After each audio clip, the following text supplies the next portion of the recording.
Healing is so not about getting over stuff, and it's so much about getting through stuff.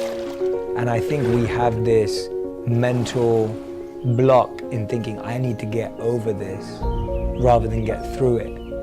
And when you try and get over something, you don't necessarily process the pain. You don't necessarily give yourself the time and the energy and the care to express how you felt and allow yourself an outlet to really let go. Yeah, and that's coming from the point of realizing that regret is painful, change is painful, but change is less painful than regret. And so when you realize that actually the only two options I have now are regret or change, and they both hurt, but change hurts less. And when we recognize that, then we choose to change, we choose to move forward, we choose to let go of that regret because we realize that regret's not serving us. When you have a pair of dirty trainers or trainers that are ripped up, torn apart, destroyed, you know they no longer serve you. You don't hold on to them. You get rid of them, right? And yeah, there may be a pair of sneakers that you have a bit of nostalgia with, so they're still sitting around, but you know you never wear them because they're of no use to you. But with our emotions, we hold on to them even when they're not useful to us anymore. And just like an item of clothing, just like a pair of sneakers, just like anything in our life that once it's completely used or finished or run out of steam, that's a moment where it needs to get let go. That's what regrets are like. And so when we can just let them go and realize that change is our only choice, that is a mental shift. It is a paradigm choice of you like really pushing away. And I'm not saying it's easy, but I'm saying that it has to be consciously reminded. It's like repetition. It's just repetition. It's reminding ourselves that, wait, regret does not serve me. Like, I can't wear that t-shirt of regret anymore because it doesn't fit. It doesn't work. It's not serving me anymore.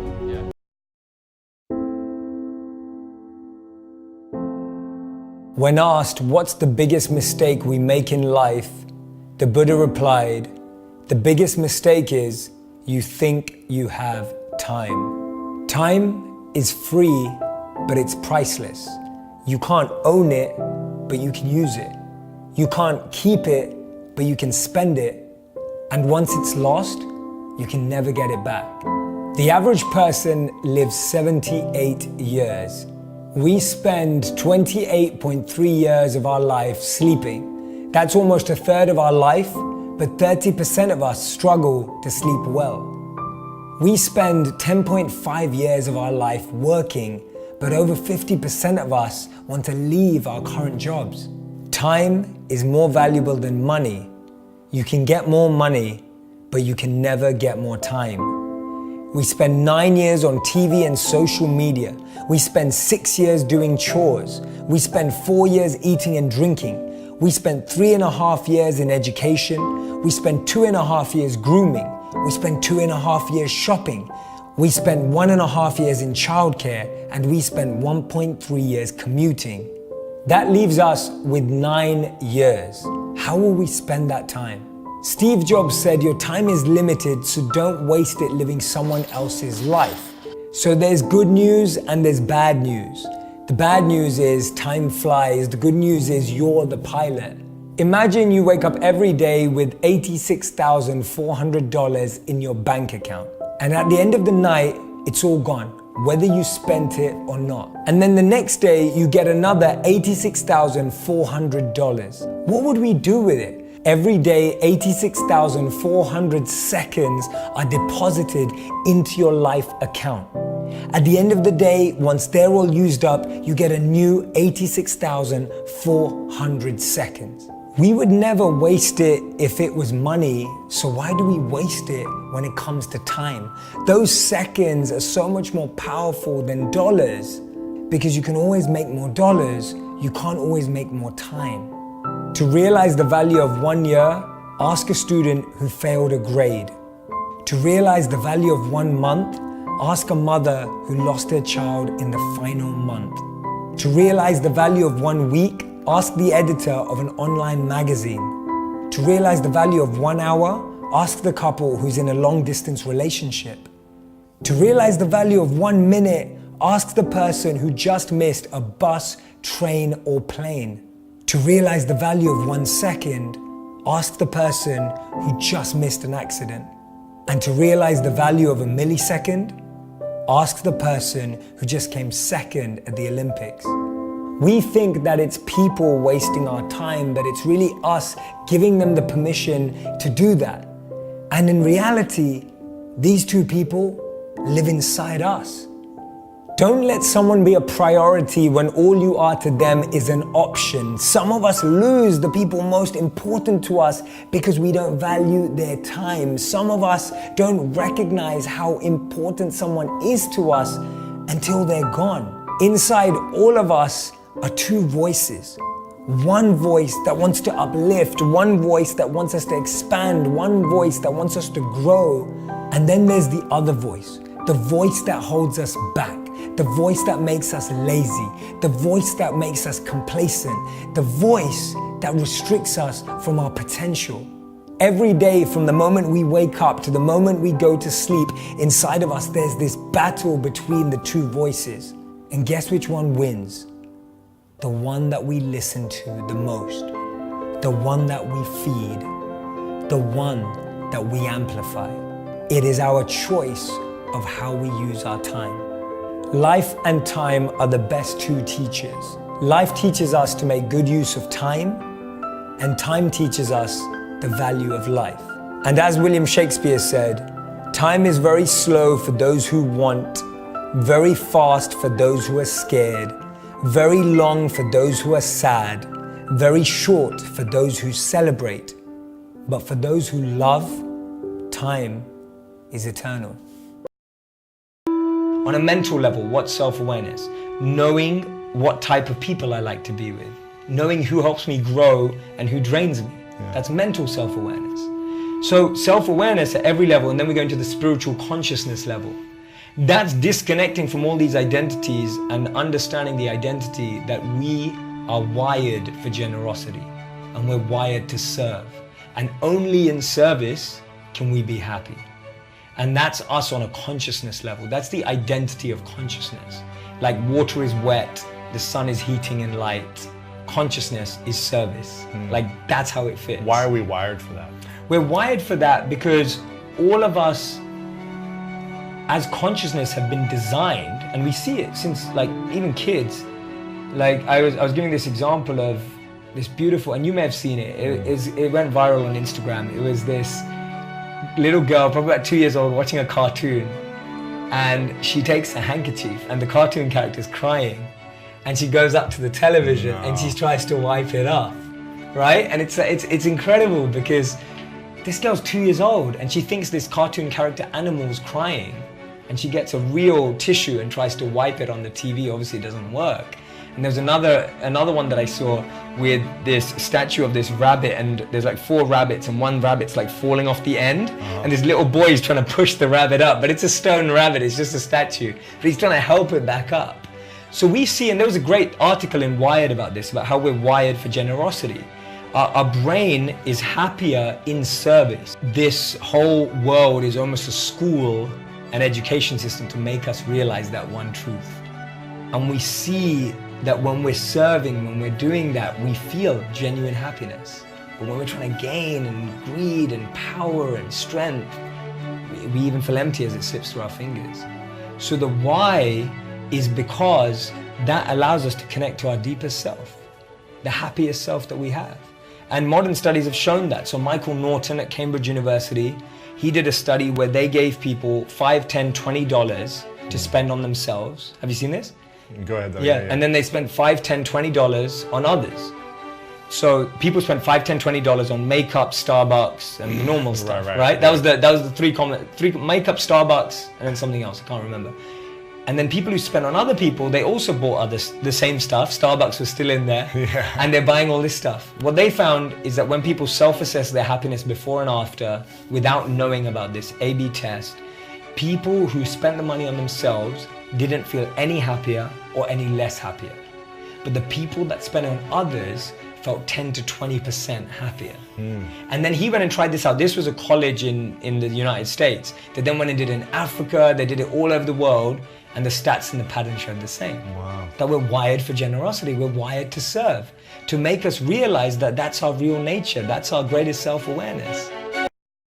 So many scientists, thinkers, CEOs who all believe in waking up early. Here's just a few of them. Apple CEO Tim Cook wakes up at 3:45 a.m. every single day. Michelle Obama, she's working out by 4:30 a.m. Shark Tank investor Kevin O'Leary wakes up at 5:45 a.m. every day. Richard Branson wakes up at exactly the same time. And even after leaving being a monk, I've been waking up between 5 and 6 a.m. every single day. And there's so many more examples of people who wake up super early. And this is why we do it. Imagine every day $86,400 were deposited into your bank account. Sound good, right?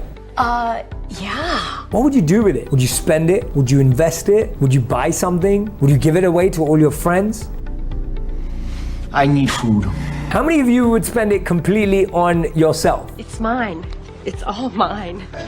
How many of you would decide to spend it on others? That's not gonna happen. How many of you would pretend to be super smart and try and invest it? In my imaginary scenario, because trust me, it's not happening, at the end of the day, that $86,400 would disappear, and the next morning, you'd get another $86,400 in your account. Now, no matter what you decided to do with it, I'm sure you did something. I'm sure you didn't just leave it there. I'm sure you didn't think about wasting it. I may have.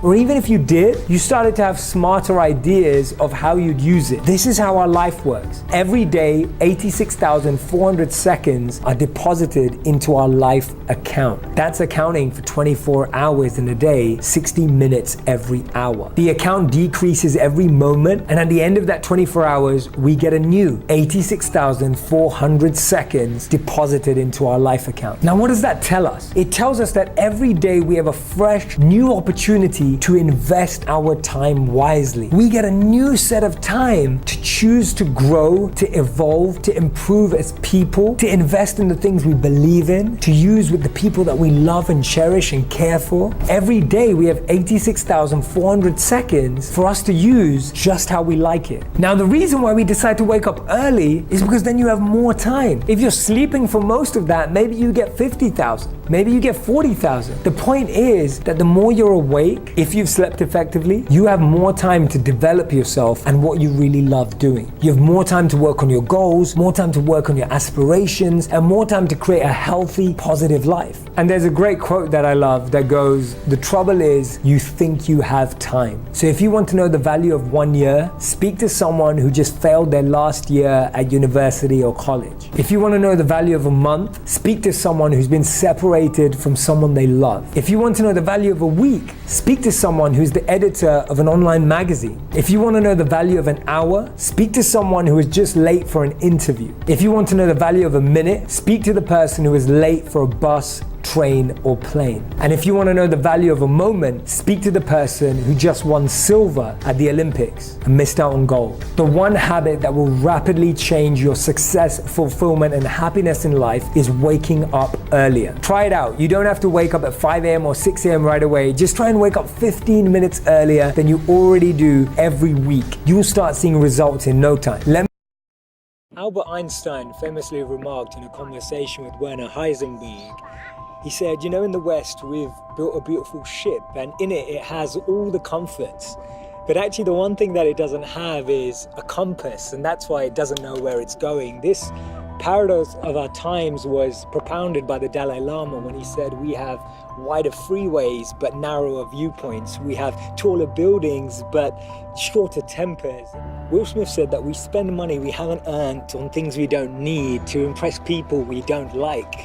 And it's phenomenal how the same technology that brings us close to those who are far away takes us far away from the people that are actually close. 30 billion WhatsApp messages are sent per day, but 48% of people say that they feel lonelier in general. The paradox of our times is that we have more degrees but less sense, more knowledge but less judgment, more experts but less solutions. It was Martin Luther King who said that the irony of our times is that we have guided missiles but misguided men. Have you ever found it perplexing that we've been all the way to the moon and back, but we struggle to start a conversation across the road or across the train? And it's amazing that Bill Gates was known as the top earner in 2015 with a wealth of 79.2 billion, but 1 in 4 CEOs claim to be struggling from depression. And do we actually thrive off this paradox? Is it that this paradox actually makes the media interesting? It's what makes journalism interesting. It's what makes politics interesting. It's what makes television interesting. Is this paradox actually what we feed off and what we live off and what we talk about and discuss in our circles?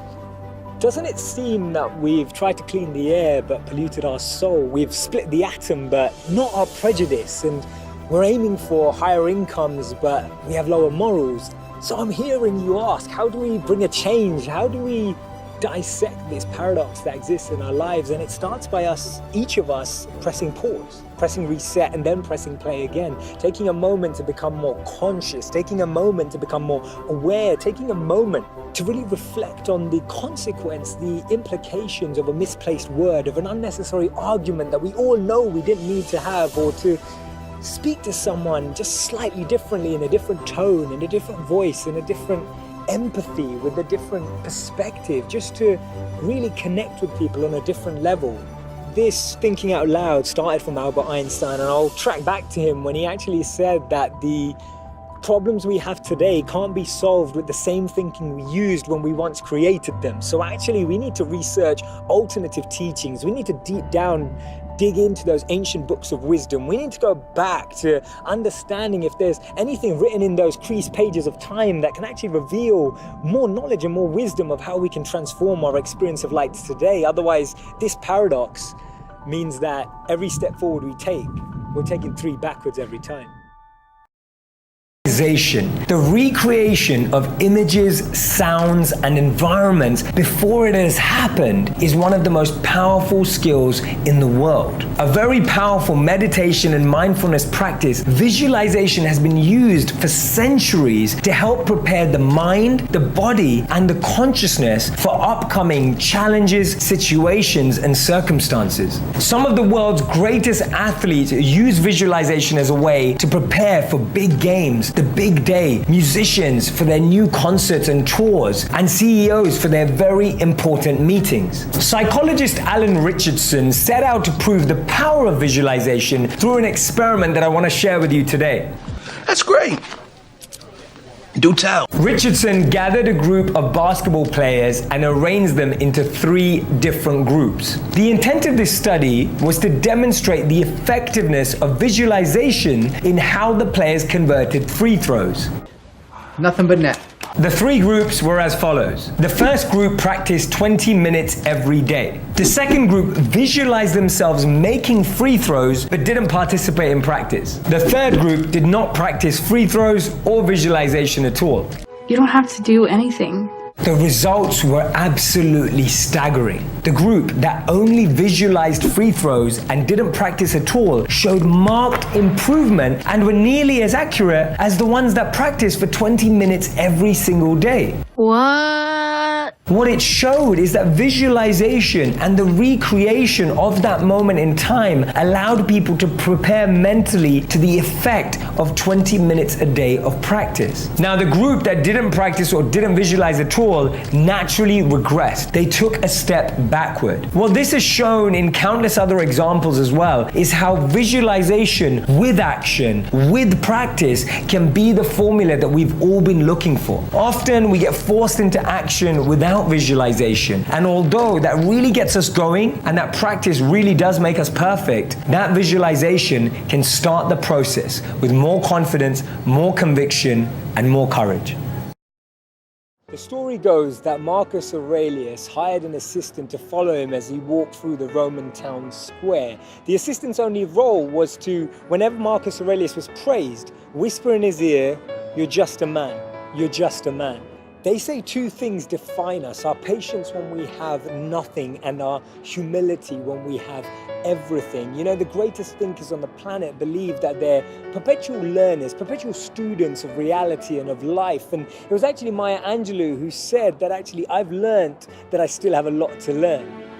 The person that we will become in 5 years is defined by the people that we spend time with today and the books that we read today. That's why who we associate with, who we spend time with, who we absorb our energy with will really define what's on our mind. And often what limits our learning is that we believe we already know. We believe that we already have knowledge. We already believe that we have the answer. But actually opening up ourselves to learn from the people around us, selectively choosing people who can be guides and wise advisors. We often find that this feeling of knowing makes us actually judge others and criticize others. And that's why we see that judging is critical, but observing can be educational. And therefore, we should be so focused on improving ourselves that we don't have any energy to criticize anyone else. And when we're focusing on improving ourselves, we'll surround ourselves by people who challenge the way we think, who question the way we behave. And that's why if you're looking around and you find yourself being the smartest person in the room, change rooms, you're in the wrong one. You want to be around people who lift up the way you think, who lift up your mindset, who really take you to new dimensions and horizons that you could never ever imagine yourself. I believe that we should never let compliments get to our head and never let criticism get to our heart, because when we do that, we can start to build with genuineness and authenticity. When we're humble, we can actually grow and rise up and always feel that we're learning, always feel that we're developing, always feel that someone can share insight at any moment that can change our lives. Have you ever found it that similar situations keep coming into your life and actually nothing ever goes away until it teaches you what you needed to learn? So when we don't extrapolate lessons from situations, we have to take that test again. We almost have to learn that lesson again, and therefore simultaneous or repetitive situations keep approaching us in our lives.